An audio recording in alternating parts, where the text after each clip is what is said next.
Ahalya is often described as an Ayodnija Sambhava, one not born of a woman. The Balakanda of the Ramayana mentions that Brahma molds her with great effort out of pure creative energy. The Brahma Purana and the Vishnu Dharmamutra Purana also record her creation by Brahma. She was the most beautiful woman ever created in order to break the pride of Urvashi, the foremost Apsara. The tribal will Ramayana begins with the tale of Ahalya, Gautama and Indra. In this tale, Ahalya was created from the ashes of the sacrificial fire by the Saptarishis and gifted to Gautama. In contrast, the Bhagavata Purana and the Harivamsha regard Ahalya as the princess of the Puru dynasty, the daughter of King Mudgala and sister of King Devoshlan. Brahma crafts Ahalya as the most beautiful woman and places her in the care of Gautama until she reaches puberty. When the time arrives, the sage returns Ahalya to Brahma. Brahma was impressed by Gautama's sexual restraint and asceticism. He bestows her upon him as a gift. Indra, who believes that he deserves the best woman, and he resents Ahalya's marriage to the forest-dwelling ascetic. The Brahma Purana gives a similar account of Ahalya's birth and initial custody, recording that her marriage was determined through an open contest. Brahma declares that the first being to go around the three worlds will win Ahalya. Indra uses his magical power to complete the challenge, finally reaching Brahma and demanding the hand of Ahalya. However, the divine sage Narada tells Brahma that Gautama went around the three worlds before Indra. Narada explains that Gautama circumambulated the wish-bearing cow Surabhi while she gave birth as part of his daily puja, making the cow equal to three worlds according to the Vedas. Brahma agrees with Narada and Ahalya marries Gautama instead of Indra, leaving Indra envious and infuriated. In all the versions of this tale, after marrying Gautama, Ahalya settled into his hermitage in the forest. The Ramayana records that Gautama's ashram is in the forest near Mithila, where the couple practiced asceticism together for several years. One day early in the morning, Ahalya, clad in a yellow sari, stood plucking flowers to perform puja. In the background, Indra astrides his flying horse comes to visit her. Indra with Ahalya contemporary. The Balakanda of the Ramayana is the earliest text to describe Ahalya's seduction in detail. It states that Indra becomes enamored by Ahalya's beauty, learns of her husband's absence and comes to the ashram disguised as Gautama to request sexual intercourse with her, praising her as a shapely and slim-waisted woman. She sees through his disguise but consents owing to her curiosity. According to her another interpretation, Ahalya's pride in her beauty compels her. Having satiated his lust, Ahalya requests that Indra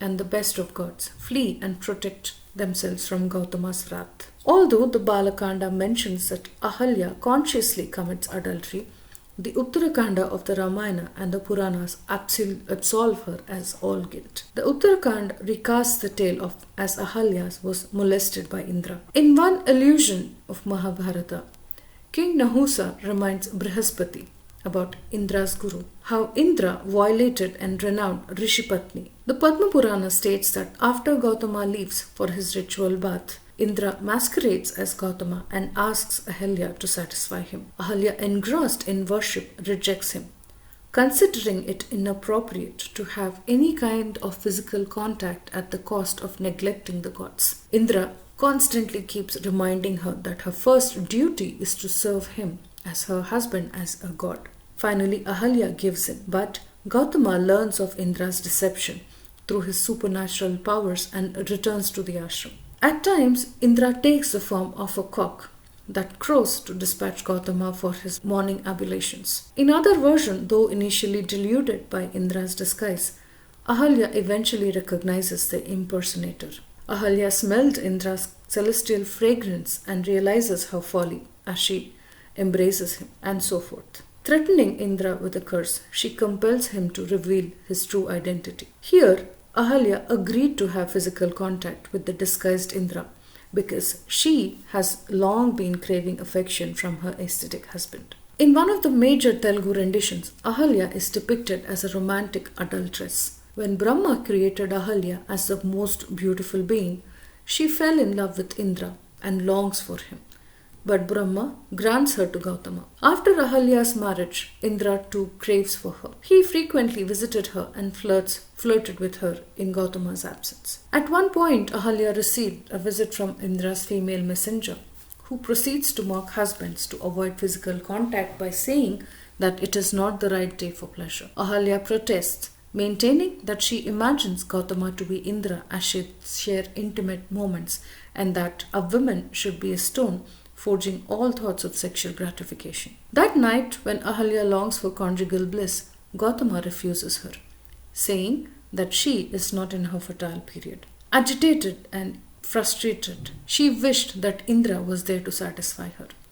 Indra perceives her wish and comes in Gautama's disguise, but is revealed by his seductive speech. Ignoring the deception, Ahalya joyously makes love to him. The Balakanda mentions that Gautama spots Indra, who is still in disguise, and curses him to lose his testicles. Gautama then curses Ahalya to remain invincible for all beings for thousands of years. Living by subsisting only on air, suffer and sleep in ashes and be tormented by guilt. Nevertheless, he assures her that her sin will be expiated once she extends her hospitality to Lord Rama, who will visit the ashram. Therefore, Gautama abandons the ashram and goes to the Himalayas to practice penance. The Ayodhya prince Rama, his brother Lakshmana, and their guru, the sage Vishwamitra, pass Gautama's desolate ashram many years later while they were travelling to King Janaka's court in Mithila.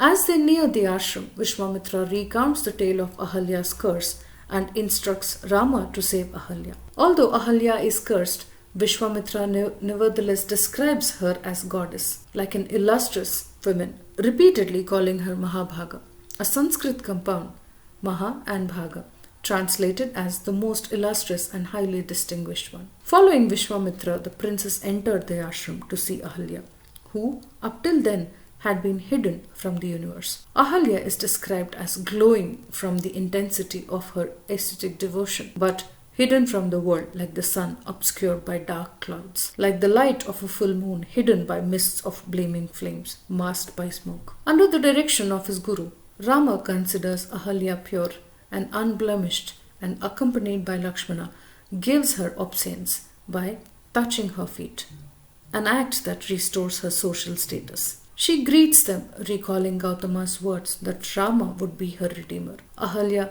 extends her warmest reception, making a welcoming offering of forest fruits and washing their feet as an act of respect according to the rites of that era. The gods and other celestial beings shower Rama and Ahalya with flowers and bow to Ahalya, who has been now purified through her penance. Gautama then returns to his ashram and accepts her. In one instance of Mahabharata, Indra is said to have been cursed by having his beard turned to gold as he seduced Ahalya. It is also cited as a reason for his castration. In the Uttarakanda, Indra is cursed to lose his throne and endure captivity and bear half the sin of every rape ever committed, while the innocent Ahalya is cursed to lose her status as the most beautiful woman, as it had prompted Indra's seduction. Ahalya claims her innocence, but Gautama agrees to accept her only when she is sanctified by offering Rama hospitality. Ahalya's defense plea is also found in some of the Puranas. She is cursed to become a dried up stem, but pleads her innocence and produces servants who were also deceived by Indra's disguise as witnesses. Gautama reduces the curse of his faithful wife,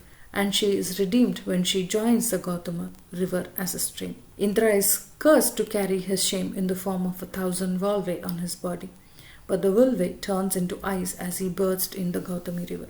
One view considers them exemplary chaste women or Mahasatis and worthy as an ideal for displaying some outstanding quality. According to this view, Ahalya is the epitome of the chaste wife, unjustly accused of adultery, while her proverbial loyalty to her husband makes her vulnerable.